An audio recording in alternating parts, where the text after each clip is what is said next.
తప్పుడు పత్రాలు సృష్టించి భూమిని కాజేసిన రియల్ ఎస్టేట్ వ్యాపార ముఠాను ప్రకాశం జిల్లా కనిగిరి పోలీసులు అరెస్టు చేశారు. 14 మంది వ్యాపార ముఠాగా ఏర్పడి భూ ఆక్రమణలకు పాల్పడుతున్నారని, వారిలో 7గురిని అరెస్టు చేశామని పోలీసులు తెలిపారు. కనిగిరి మండలం శంకవరం పంచాయతీలోని సర్వే నెంబర్ 301, 302లలో సుమారు 15 కోట్ల విలువైన 95 సెంట్ల స్థలాన్ని ఆక్రమించారని చెప్పారు.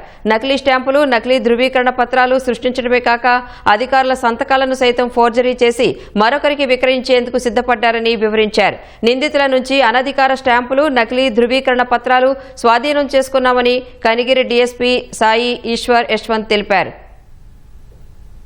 కనిగిరిలోని శంకవరం గ్రామ పరిధిలో ఉన్నటువంటి 301, 302 సర్వే నెంబర్స్ లో వీళ్ళు పొలంరెడ్డి మాలకొండారెడ్డి అనేటటువంటి పర్సన్ ఈ ల్యాండ్. దీనికి సంబంధించినటువంటి ఫేక్ డాక్యుమెంట్స్ ని క్రియేట్ చేసి దాన్ని మళ్ళీ సబ్ ప్లాట్స్ గా విభజించి రియల్ ఎస్టేట్ చేసి డబ్బులు ఆర్జించాలనేటువంటి దురుద్దేశంతో ఒక 14 మంది కలిసి ఈ ఫ్రాడ్ అనేది చేయడం జరిగింది. దీంట్లో మనం ఆల్రెడీ 7 మందిని అరెస్ట్ చేశాము. కనిగిరిలో రియల్ ఎస్టేట్ కి సంబంధించినటువంటి కంప్లైంట్స్ చాలా వస్తున్నాయి. ప్రతి ఒక్కరు కూడా భూమి కొనేటప్పుడు ఆ ల్యాండ్ కి సంబంధించిన డాక్యుమెంట్స్ ఉన్నాయో లేవో ప్రాపర్ గా చెక్ చేసుకున్న తర్వాత మాత్రమే భూమిని కొనాలి.